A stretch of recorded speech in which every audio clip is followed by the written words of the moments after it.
대학교의 커피 동아리에서 만나 월세방에서 동거를 하며 사법고시를 준비하는 사토 타모츠와 부동산 회사에서 근무하는 사토 사치. 타모츠는 묵묵히 사법 공부를, 사치는 회사 생활을 하면서도 대부분의 생활비는 사치가 부담하여야 했기에 이 둘은 각자의 위치에서 매일매일 분투를 하며 지냈지만 이 둘은 같이 있는 것만으로도 행복하였기에 동거 생활은 고되지만 웃음이 가득하였습니다. 타모츠의 계속되는 사법고시 불합격 통보에 사치는 고민을 하던 찰나에 타모츠를 위해 자신도 같이 사법 공부를 해서 함께 고시 준비를 하면 타모츠도 공부 효율이 올라가지 않을까? 라는 생각을 하게 됩니다. 하지만 운명의 장난인지 사법고시에 합격한 사람은 타모츠가 아니라 사치였습니다. 이 사건으로 인하여 타모츠와 사치는 불편한 동거를 하게 됩니다. 사토 타모츠는 친구들과 가족들에게 똑똑하다고 칭찬을 받아 본인도 자신의 머리가 똑똑하다고 생각하였고 법에 대해서는 공부를 열심히 하였기에 자부심이 있어 보였습니다. 하지만 사법고시에 계속 도전을 하였지만 매년 떨어지게 되면서 타모츠의 자존심은 점점 금이 가고 있었습니다. 심지어 사치는 이미 직장 생활을 하고 있었기에 저절로 사치의 눈치를 볼 수밖에 없었고 돈 이야기만 나오면 타모츠는 비참한 입장에 있을 수밖에 없었습니다. 그런데 사치가 사법 공부를 시작한다고 했을 때 타모츠는 사치를 고맙다고 느껴졌다기보다는 우습게 봤다는 점이 보여졌습니다. 결정적인 장면이 타모츠와 사치가 같은 책상에서 책을 피면서 타모츠가 말하는데 사치를 가르치면 나도 공부가 될 거다 라고 말을 하는 장면에서 타모츠는 사치를 내심 자신보다 아래라고 생각하여 무시하는 것으로 보여졌습니다. 이때까지만 해도 사법 공부에 대해서는 사토 타모츠가 자부심이 높았을 겁니다. 왜냐하면 타모츠보다 법에 대해서 잘 모르는 사치가 내 옆에 있었기에 사치를 가르치면서 혼수를 두면 타모츠는 내신 자존심이 치료받는 느낌이 들었을 겁니다.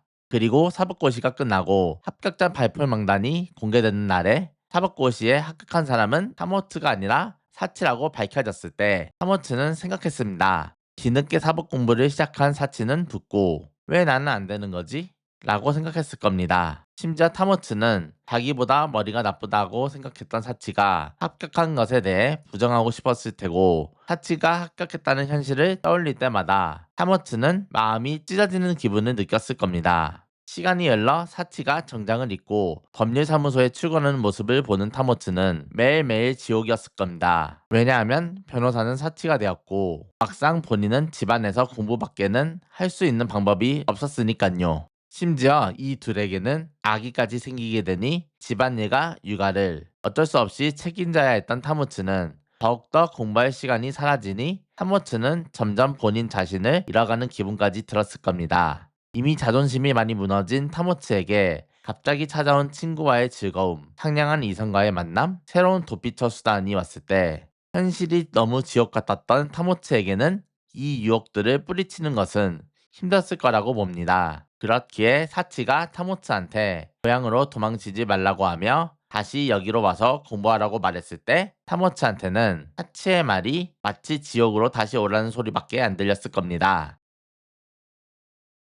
육아와 가사 일에 모든 시간을 뺏기고 지금 보내고 있는 주부 생활에 정착이 되어가고 있었지만 마음 한편에는 여전히 변호사의 꿈이 있던 타모츠에게 결정적인 사건이 터집니다. 유치원에서 이들의 아이가 다른 집의 아이를 다치게 하여 유치원에 호출된 사건이 터집니다. 유치원에는 이미 타모츠가 도착하여 유치원 교사와 사건의 발단, 그리고 정말 우리 아이가 잘못한 게 맞는지 타모츠는 교사에게 자신이 배운 법을 근거로 따지고 있었습니다. 뒤늦게 도착한 사치는 한눈에 모든 상황을 캐치하여 어차피 시간을 끌어봤자 피해준 것은 우리 아이니까 사과를 하는 방법이 낫겠다고 생각을 하여 사치는 타모츠의 말을 자르고 유치원 교사에게 죄송하다고 말을 하며 다친 아이에게도 사과하고 싶다고 말을 합니다. 이때 타모츠는 생각했을 겁니다. 사치 본인은 변호사이고 나는 계속 시험에 떨어진 무직 백수이니 나를 완전 개무시했다 라고 생각했을 겁니다. 그리고 타모츠는 강가에 놓여진 다리에서 담배를 피우며 사치에게 이혼하자고 말합니다. 하지만 사치는 여기서도 큰 잘못된 말을 하게 됩니다.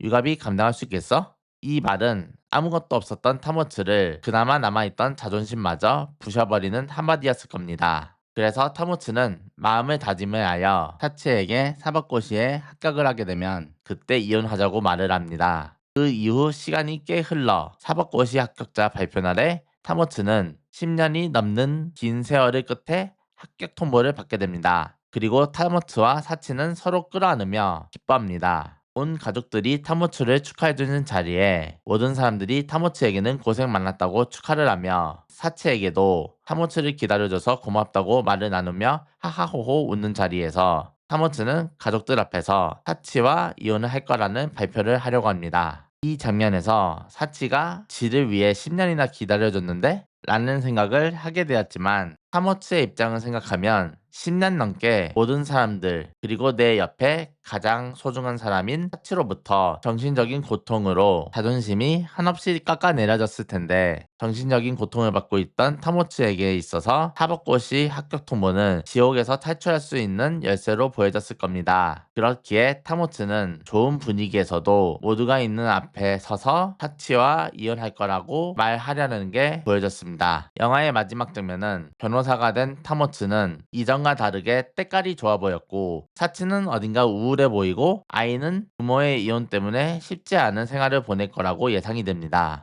결국 타모츠는 아이도 버리고 사치도 버렸으니 쓰레기가 아니냐? 라는 생각이 들 수 있는데 타모츠에게는 10년 넘게 받아온 정신적인 고통으로 사치와 같이 살 수 없을 정도로 힘들었기에 비록 이 선택이 이기적인 선택이지만 그의 심정을 생각하면 이해가 되고 어쩔 수 없는 선택이었다고 생각합니다. 저는 이 영화를 보고 사치의 입장도 안타까웠고 불쌍하다고 생각하였지만 저의 20대 생활을 타모츠와 비슷하게 경험한 적이 있기에 타모츠의 마음이 너무 공감이 되었습니다. 저도 몇 년 동안 공부만 하다가 계속 떨어져서 어느 순간 공부를 점점 손에 놓게 되고 마비노기 게임이라는 도피처로 빠진 적이 있었습니다. 직장인들 그리고 공부하시는 분들 모두 화이팅 하시길 바라겠습니다.